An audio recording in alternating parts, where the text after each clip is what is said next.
The difference between life and death is sometimes as simple as stop and go. Tragically, 3 18-year-old boys found that out.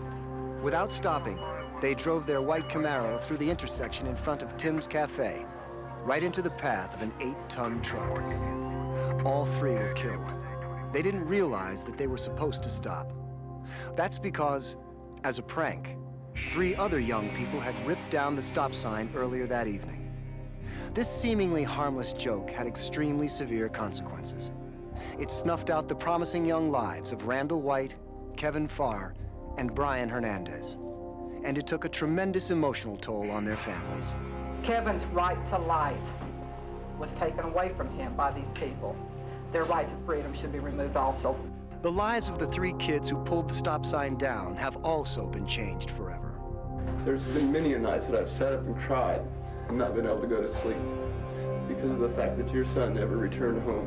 All 3 of the vandals, Thomas Miller, Nisa Bailey, and Christopher Cole, were tried and convicted of manslaughter. To put you in prison for 50 years seems to me an absolute waste of your life. And I'm not going to do that. The court hereby sentences you to serve 30 years in the Florida State Prison. I will suspend that after 15 years.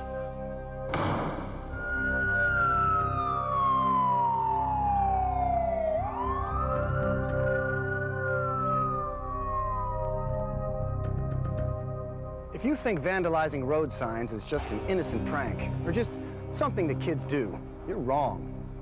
Dead wrong. Too many Americans are killed and injured every year because of damaged and missing signs. Sign vandalism is a serious crime with very serious consequences. Lives are destroyed, families are torn apart. It's a senseless act that causes considerable suffering. For those who are injured in a resulting accident, for their families and friends, and, as you've just seen, for the vandals themselves. Every day, signs along our nation's roadways are needlessly destroyed. Signs that are designed to provide vital safety messages to motorists. They're knocked down, they're stolen, they're used for target practice. They're spray painted with graffiti. And although vandals have different motives, the results are the same. For instance, in March of 1999, a 58-year-old San Antonio man was waiting for a bus. But somebody had stolen a stop sign at the intersection where he was standing. As a result, 2 cars collided and spun out of control. One of them struck and killed him. Getting caught vandalizing road signs can mean paying a stiff fine, or even serving jail time. But there's a much more severe punishment, even for those who don't get arrested. It's living with the fact that innocent people might be injured or killed, all because of a stupid, impulsive act.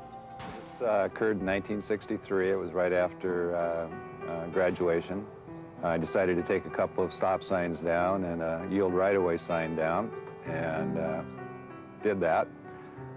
Didn't think anything of it, continued through the evening, and following morning we got a call that someone had turned us in, gotten our license number and turned us in.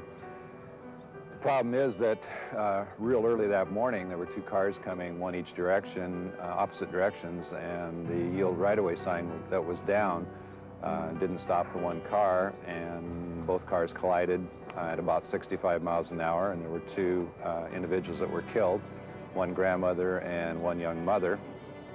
So we immediately turned ourselves into the police department. It was just kind of normal things that kids do, particularly during those years. I mean, everyone we knew was doing those things, but you know, obviously all 3 of us were devastated at the creating the deaths. I mean, it was difficult. Still is difficult. In addition to the human suffering that's caused by sign vandalism, there are also financial consequences. And as taxpayers, all of us foot the bill. It's estimated that 1 out of 10 traffic signs needs to be replaced every year because of vandalism. And the cost for doing that adds up to millions of dollars. This dangerous and costly situation has got to be resolved. And increasingly, the courts are doing exactly that. Although the Florida stop sign case resulted in the deaths of 3 teenagers and 15 years in prison for the young vandals convicted of removing the sign, some good has come out of it. This catastrophe brought national attention to this type of vandalism.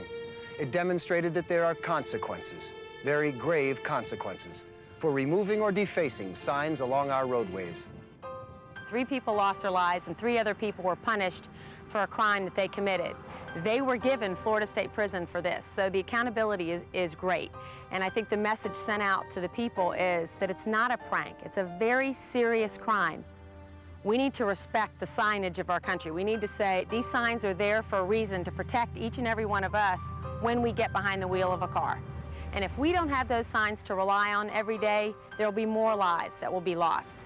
The most important thing that we can glean from the case in Hillsborough County is to recognize this case is not unique. This can happen anywhere in the country. It can happen in the smallest town, the biggest city. So what's being done to reduce the incidence of sign vandalism? Well, many local governments are now using sophisticated tracking software to determine the location and condition of signs within their jurisdictions. There's also something each of us can do if we notice that a road sign is defaced, damaged, or missing. Immediately call your local law enforcement authority to report it. That's because a damaged or missing sign creates a very real danger for both motorists and pedestrians.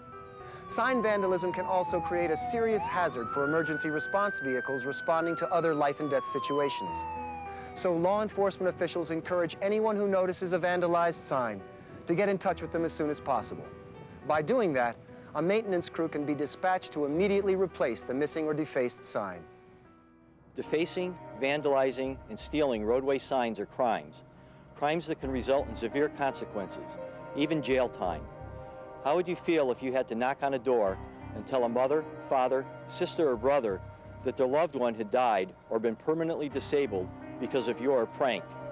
Rather, wouldn't it be better to resolve today that if you see a sign that's been defaced, vandalized, or stolen, that you would call your local authority and tell them it needs to be replaced? The life you save, the injury you prevent, may be that of a friend, neighbor, or maybe your own. We all need to help do away with sign vandalism along our nation's roads.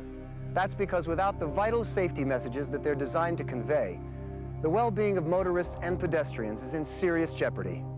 So, if you should ever think about removing or defacing a sign, think again. Think about the consequences. And if you happen to see that a road sign is damaged or missing, call your local law enforcement authority right away. Don't wait. Someone's life might be at stake. Vandalizing road signs is a stupid crime. It's an act that injures and kills innocent people.